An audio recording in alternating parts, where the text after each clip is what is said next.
체스터턴의 정통 읽기 오늘 8번째 시간입니다. 그동안 어떻게 들으셨습니까? 체스터턴의 글쓰기와 사유가 좀 독특하죠.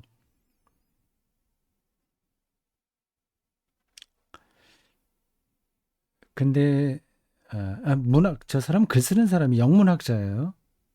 미술도 전공했다든가. 예술가이면서 그 영문학자예요.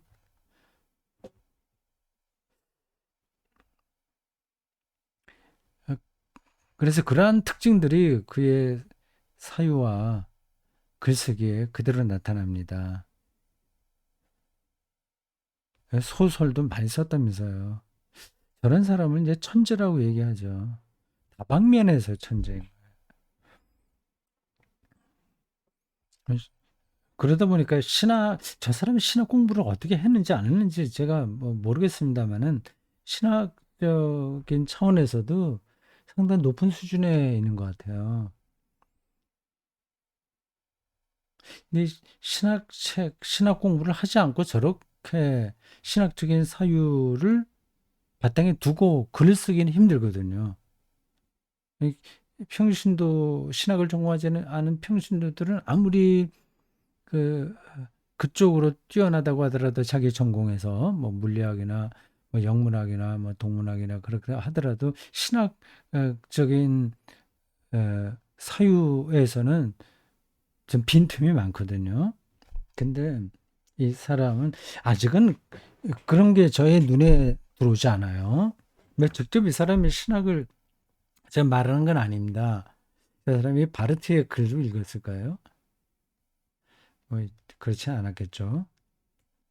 뭐, 근데 뭐 바르트만이 아니라 그 당시에 성공에서도 뛰어난 신학자들이 많이 있었으니까 읽었겠죠, 당연히. 그 신학책 읽지 않고 어, 신학적인 사유를 하기는 힘들어요. 그 원주애라고 하는 것도 그 앞에서 얘기하지 않았습니까? 그 교의학적인 그 이해가 없이는 그 체스터턴이 반대한 그 사람들의 정도 수준에 머무르게 됩니다. 원죄를 이거를 좀 철진한 도구마로 이해하는 거죠. 근데 체스터턴은 그 중심을 뚫어보니까 그거를 부정하게 되면 그게 이제 우스꽝스러운 자기 모순에 떨어지는 거죠. 자, 오늘 우리가 읽을 대목은 54쪽에 나옵니다. 뭐 이번에 앞으로 좀 돌아가서 그 앞에서 우리가 읽었던 것 그 이후 부분을 조금 볼까 해요. 앞에서 읽었던 거는 그 정신 이상이 논리 속에 오히려 그 위험성이 있다 얘기했습니다. 그 대목은 제가 설명을 잘했던 것 같아요. 제가 설명해 놓고도 정확하게 설명이 된 거로 봅니다. 그러니까 논리 자체를 공격하는 게 아니라 그 논리라고 하는 부분이 우리 인간 삶의 많은 영역 중에서 한 부분인데 거기 논리 실증주의에 떨어지는 거를 이제 정신 이상의 위험이라고 보는 겁니다. 그렇잖아요. 전체를 봐야 되는데 그건 논리 문제만이 아니라 다른 때도 마찬가지예요. 그 아주 일부를 붙들고 있으면서 그게 모든 것이라고 생각하면 그게 정신병자인 거죠. 앞에서도 그런 얘기가 나왔던가요? 그 정신병원에 있는 사람들은 어떤 부분에서는 일반 사람보다 더 탁월한 능력이 있다고 합니다. 또 숫자 계산이나 이런 점에서요. 근데 그걸로 그러니까 모든 세상을 숫자로만 보는 거죠. 그러면 이제 정신이 이상한 겁니다. 그 정치하는 사람들도 마찬가지예요. 이 모든 거를 그 정략적으로만 생각하면 그게 정신병자 아니겠어요? 세상은 에, 그 정치가 담지 못하는 넓고 큰데요. 이 봄에 봄비가 내리죠. 새들이 날아다니죠. 등등 그런 것. 그리고 그 정치적인 이익이 되지 않는데도 헌신하는 사람들이 있죠. 뭐 두루두루 어, 우리 삶에 아주 다층적이고 복합적인데 그런 거를 다 놓치고 정치 공학적으로만 세계를 본다면 그는 미친 사람이에요. 테스토스탄의 진단에 의하면. 그렇게 제가 설명을 했는데 그건 제가 정확하게 말씀드린 것 같습니다. 그 뒤로 나눈 부분 중에서 여러분들 그 화면에 보는 것은 좀 훨씬 많이 몇 쪽을 뛰어넘어서요. 그래서 그 중간에 있었던 것 어, 한두 대목만 짚어보기로 하겠습니다.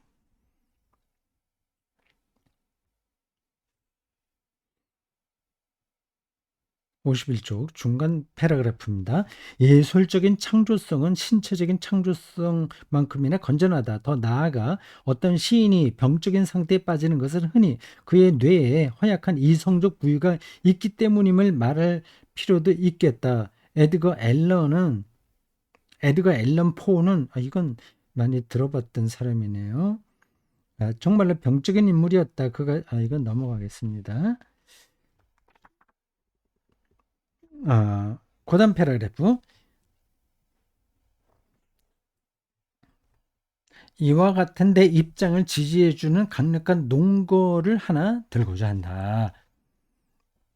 정신 이상의 위험성이 상상력, 시인들이 얘기하는 상상이 아니라 논리 속에 있다는 점, 그 입장을 지지해주는 논거요.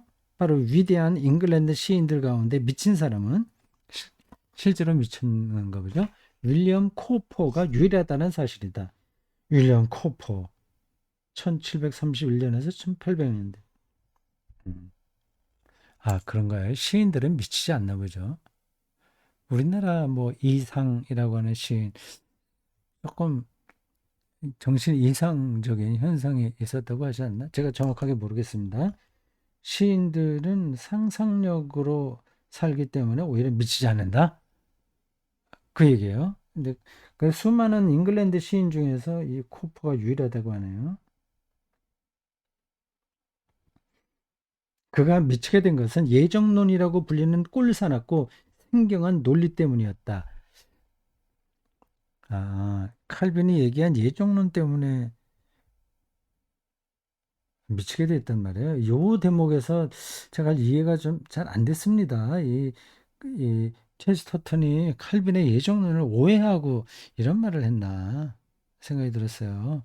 예정론은 이, 이, 그 체스터턴이 오해할 리가 없는데 칼빈의 예정론을 이제 이중 예정이라고 해서 구원받을 자와 멸망받을 자를 하나님이 이미 예정해 놓았다는 거예요.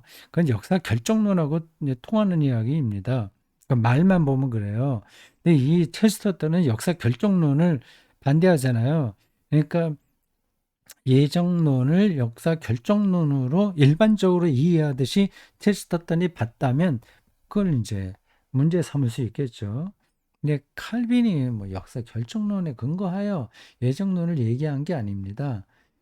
신학적인 표현은 어느 관점을 강조하기 위한 아, 거예요.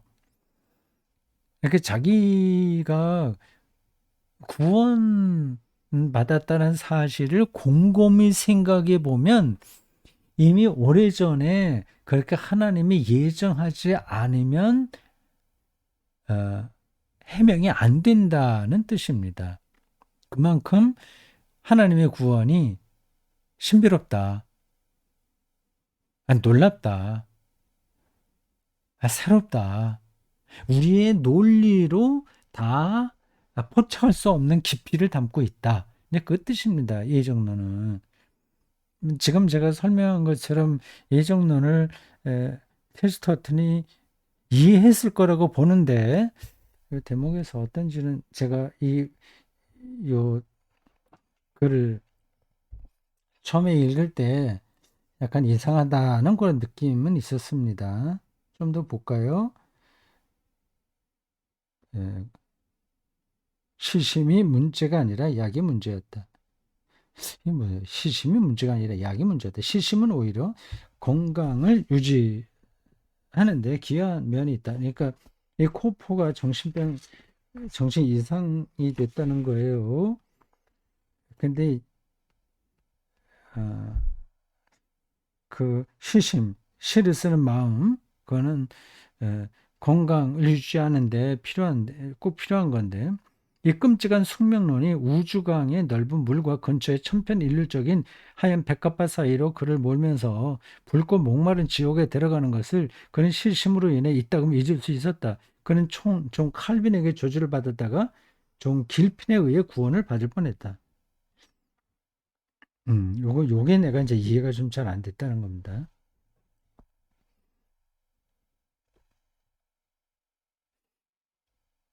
도처에서 우리는 사람이 꿈을 꾼다고 미치게 되는 것이 아니라는 것을 본다. 비평가들이 시인들보다 훨씬 심하게 미친 상태다. 호모는 온전하고 차분한 사람이다. 그런 것을 갈기갈기 찢어 놓는 것은 바로 그의 비평가들이다. 셰익스피어는 나름대로 멋진 사람이다. 그런 그를 그와 다른 사람으로 발견한 인물은 바로 그의 비평가들이다. 그리고 복음 전도자 성 요한은 환상 중에 이상한 괴물들을 많이 보았지만 요한계시록에 나오는 예, 그 예, 내용들입니다. 자신을 논평한 어떤 주석관만큼 사나운 피조물은 보지 못했다.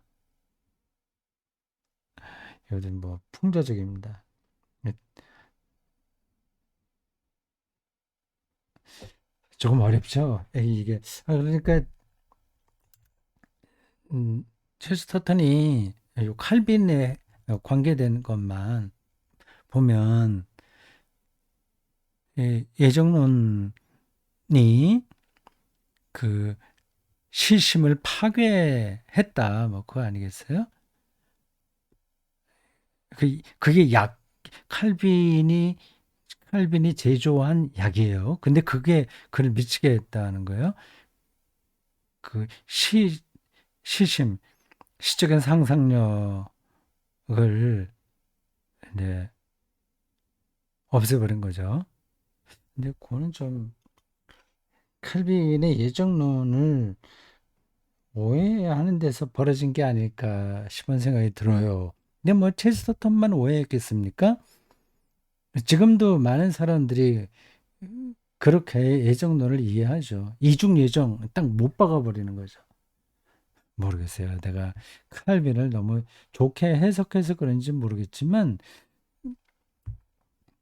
아, 그렇게 이중적으로 딱 결정되었다. 역사 결정론으로서 칼빈이 이야기했을 리가 없습니다.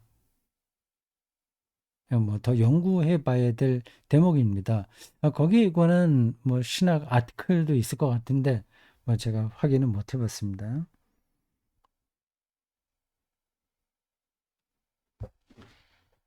자, 지금 요 대목에서 계속해서 이 체스터턴이 말하려는 핵심은 광기의 근원이 시적인 상상력에 있는 게 아니라 오히려 그들을 무시하는 논리 실증주의에 있다. 그 사실입니다. 이걸 제가 해석하면 시적인 상상력은 삶 전체를 내다보는 관점이라면 논리 실증주의는 일부분만 확대해서 보는 관점입니다. 그리고 시적 상상력은 역사를 열린 시공간으로 본다면 논리 실증주의는 뭐 말이 좀 논리 실증주의 어렵게 나왔는데 그 의미는 뭐 되게 어렵지 않죠. 그, 그 1 더하기 1은 2다. 그리고 사람이 행복하려면 뭐 집을 어떻게 장만하고 해야 된다. 그런 우리가 알고 있는 논리적인 거예요. 그거는 어, 이 세계가 닫혀진 세계관인 겁니다. 닫힌 거. 원인과 결과가 딱 떨어지니까요. 그거 이외에는 보지 못하니까 결국 광기가 아니냐 이렇게 보는 거죠.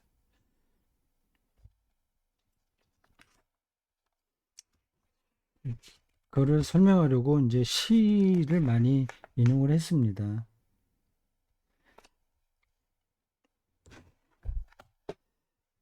자, 이제 여기 여러분 그 화면에 올라간 그 텍스트를 보겠습니다.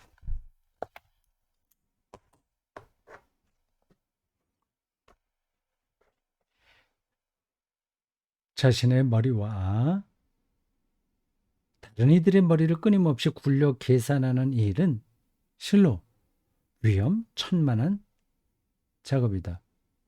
네, 논리적인 사고방식이거든요. 논리적인 사고를 하지 말라는 뜻이 아닙니다. 그것만으로 자기와 다른 사람을 재단하는 걸 가르쳐요. 자신의 머리와 다른 이들의 머리를 끊임없이 굴려 계산하는 일은 실로 위험한 작업이다. 저 말에 설득력이 있으려면 계산의 방식으로 세계가 굴러가지 않는다는 점이 드러나야 됩니다. 그거를 가장 특징적인 단어로 표현한다면 나비 효과입니다. 버터플라이 이펙트. 그리고 양자역학도 거기에 해당합니다. 결과와 원인 이게 딱 들어맞지 않거든요.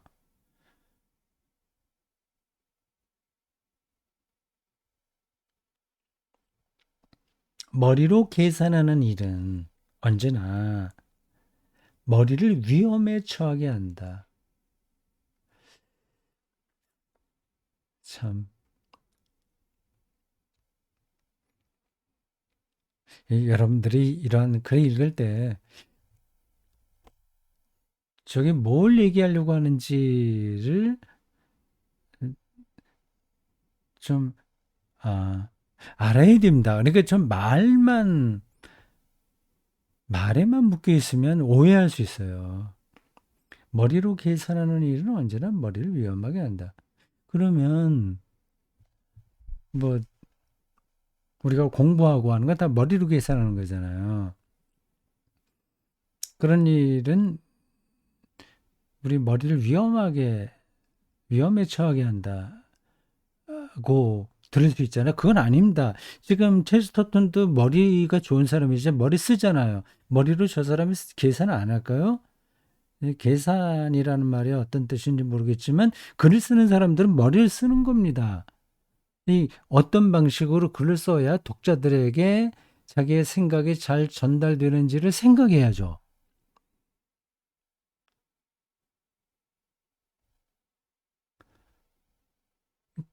근데 머리로 계산하는 일은 언제나 머리를 위험에 처하게 한다고 했어요. 거기 이제 갇히는 걸 얘기합니다. 어떤 경박한 사람이 왜 우리는 미쳤다고 할 때 모자 장수처럼 미쳤다라는 표현을 쓰는가 하고 물었다. 이게 무슨 말이에요? 저런 속담이 있는 것 같습니다. 역주로 그렇게 달리네요. As mad as a hatter. 관용어구로서 완전히 미쳤다는 뜻의 인데 거기 이제 모자장수가 나온다고 그러네요. 이것도 뭐 풍자인가 뭐이 체스ton 글쓰기의 특징입니다. 그 아주 독특해요. 글 쓰는 게. 이런 표현을 쓰는가 하고 물었다. 그보다 더 경박한 사람은 이런 식으로 대답할 것이다. 모자 장수가 미치는 것은 그 사람의 머리를 측량해야 하기 때문이라고.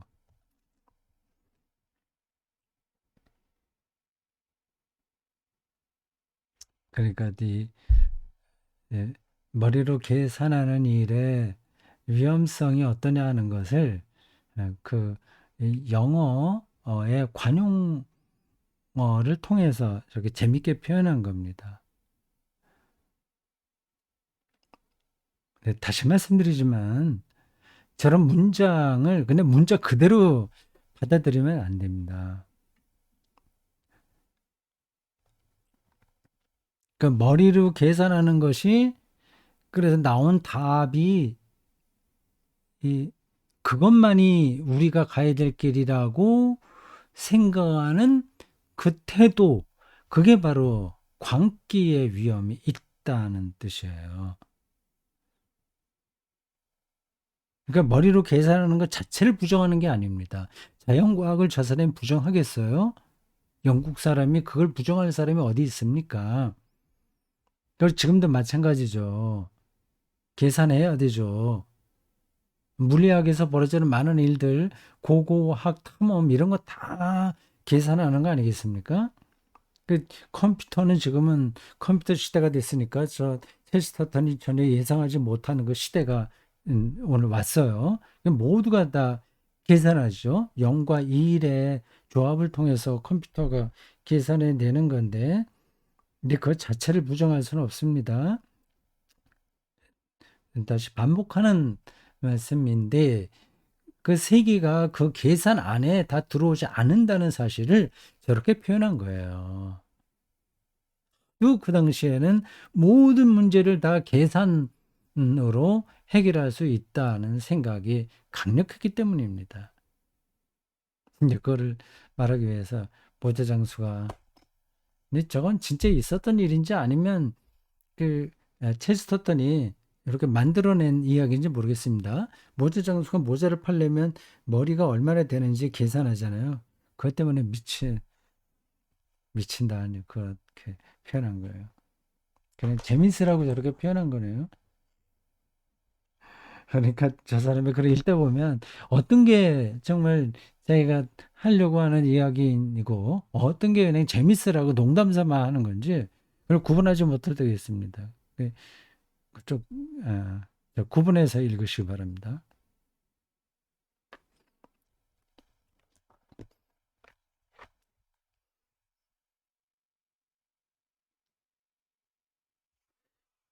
지금까지 이야기한 게 광기의 근원이에요.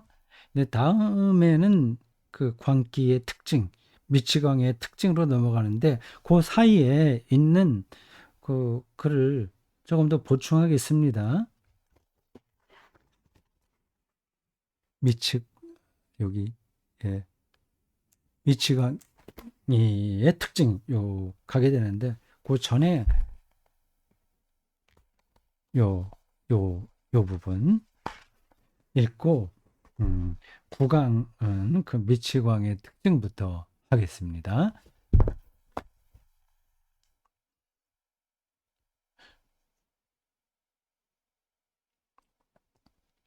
만일 위대한 추론가가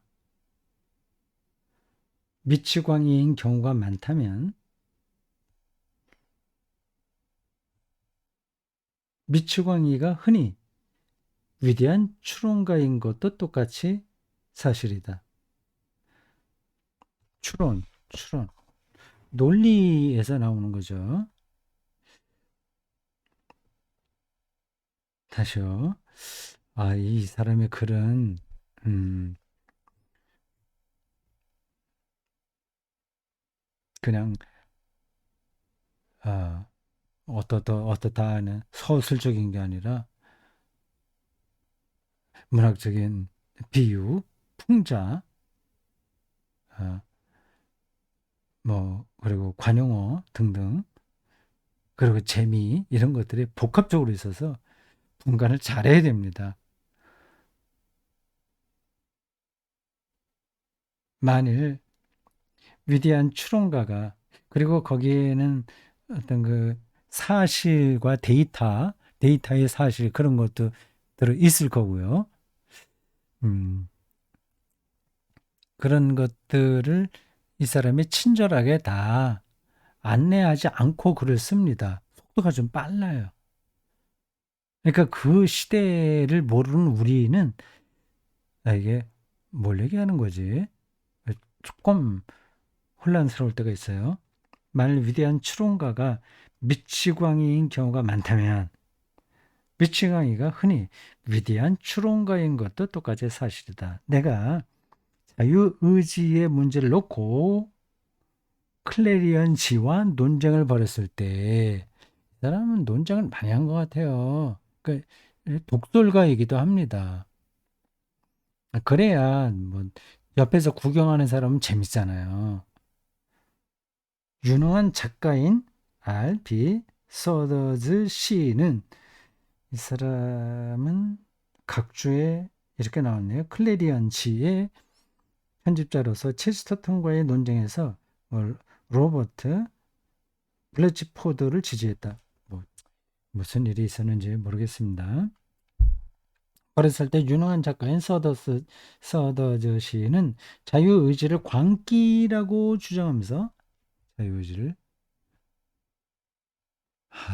이것도 뭐 많은 그 논의들이, 있었던 주제 아닙니까? 자유의지.